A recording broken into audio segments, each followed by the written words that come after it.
Nous sommes en direct et en studio avec Yves Lefebvre, qui est secrétaire général d'unité SGP Police FO. Bonjour, Yves Lefebvre. Merci d'être là. Vous avez négocié toute la soirée. Jusqu'à quelle heure? Minuit et demi avec la ministre de l'Intérieur? Il était un peu plus de 17h, on a fini à minuit, après 2 interruptions de séance, après des débats pour le moins ça a été chaud? Ah, ce fut chaud par moment, oui, ce fut très très chaud. Ça avait déjà été la veille, on avait quand même passé plus de 3 heures la veille, donc ça aurait été au bout de 9 heures de négociation à peu près. Ce fut un combat d'hommes. Il y avait des hommes d'un côté de la table, et il y en avait d'autres de l'autre côté aussi. Voilà.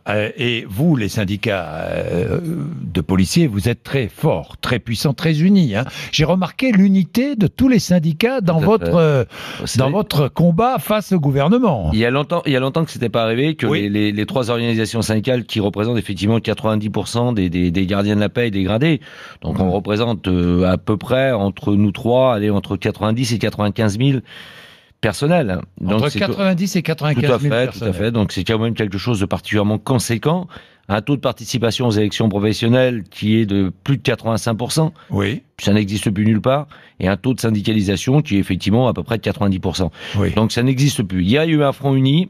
Il y avait un objectif. Faire reconnaître par le gouvernement l'engagement des gradés et gardiens de la paix et d'ouvrir d'autres perspectives pour l'avenir pour d'autres personnels, notamment les administratifs techniques et nos contractuels, nos apprentis de la police nationale, les adjoints de sécurité. On va entrer dans le détail. Les salaires d'abord. Augmentation en janvier, 40 € net. Tout à fait. Pour tous les personnels. Pour tous les gradés et gardiens de la paix, à savoir pour 106 000 agents. 106 000 agents, 40 € net à la fin janvier, sur la fiche de paie. Tout à fait. Sur l'année 2019, ça représentera 120 €. Ça représentera 100 € dans une partie sur ce qu'on appelle l'allocation de maîtrise, hein, c'est l'indemnité pour notre disponibilité, plus, avec une variable d'ajustement à minimum 20 € jusqu'à 45 € pour les plus gradés. Donc on va partir entre le 1er janvier 2019 et le 1er janvier 2020, la variable d'ajustement de l'augmentation du gardien de la paix sera de 120 à 145, 150 €. Et dites-moi, c'est beaucoup quand même. Non, c'est beaucoup et pas beaucoup, mais c'est beaucoup compte tenu du contexte et beaucoup compte tenu des revendications qu'on entend partout. On a eu affaire à un ministre qui est, c'est vrai, un peu provocateur par moment, mais qui a eu pris conscience hier soir. Après des débats houleux, hein, après qu'on l'ait clairement invité à aller faire un tour à Matignon pour voir les arbitrages hier soir. Sinon, on continuait le blocage. Il n'avait pas le choix. Donc, il a accédé à cette demande, il a su peser de tout son poids, il a obtenu ce qu'il devait obtenir hier soir pour nous. Vous savez, depuis 2001, en 2001, il y avait une grande avancée pour les policiers sous Daniel Vaillant. On avait obtenu 100 € d'augmentation. Là, hier, on obtient entre 120 et 150. Donc, c'est quand même une avancée conséquente.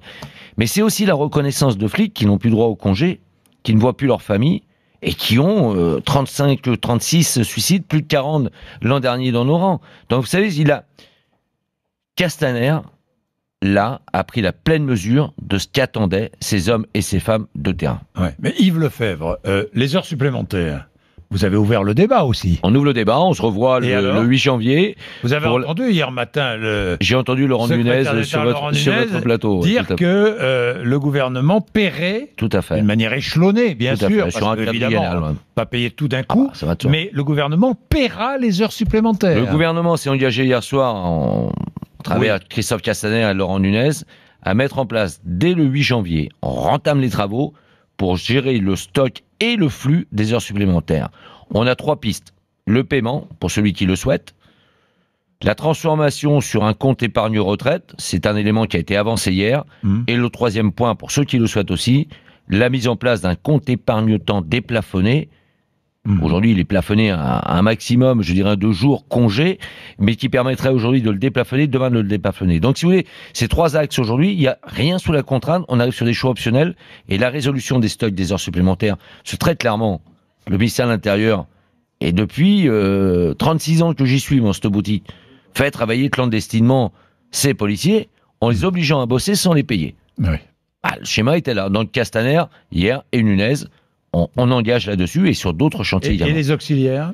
Alors les adjoints de sécurité, aujourd'hui ce sont moi ce que j'appelle communément les apprentis de la police nationale. Les apprentis de la police, Castaner est tout à fait ouvert à ce que ces jeunes collègues, au bout de 3 ans, plus une petite partie, ils ont 2 contrats de 3 ans, mais on ne va pas rentrer dans trop de technicité, puissent intégrer directement sur une validation des acquis d'expérience des écoles de police avec une formation réduite. Il a une manne là, il a reconnu qu'on avait besoin des effectifs.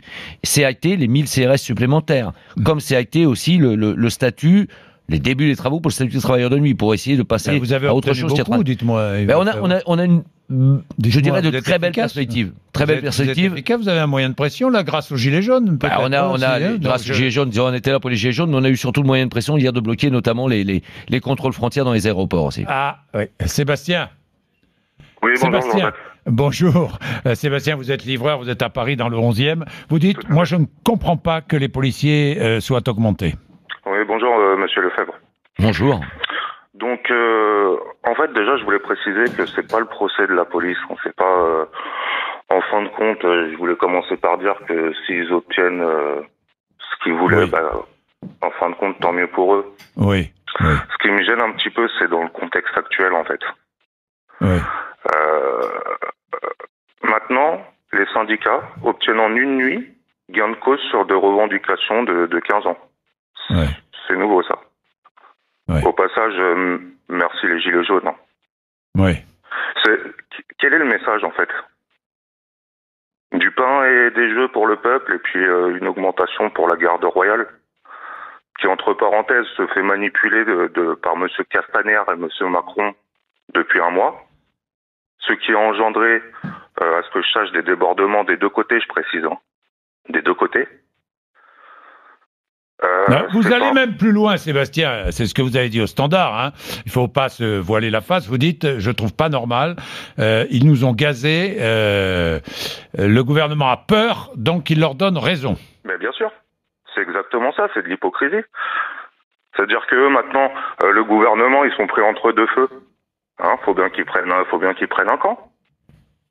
Et donc, nous, en fait, qu'est-ce qu'on a fait? On s'est battu.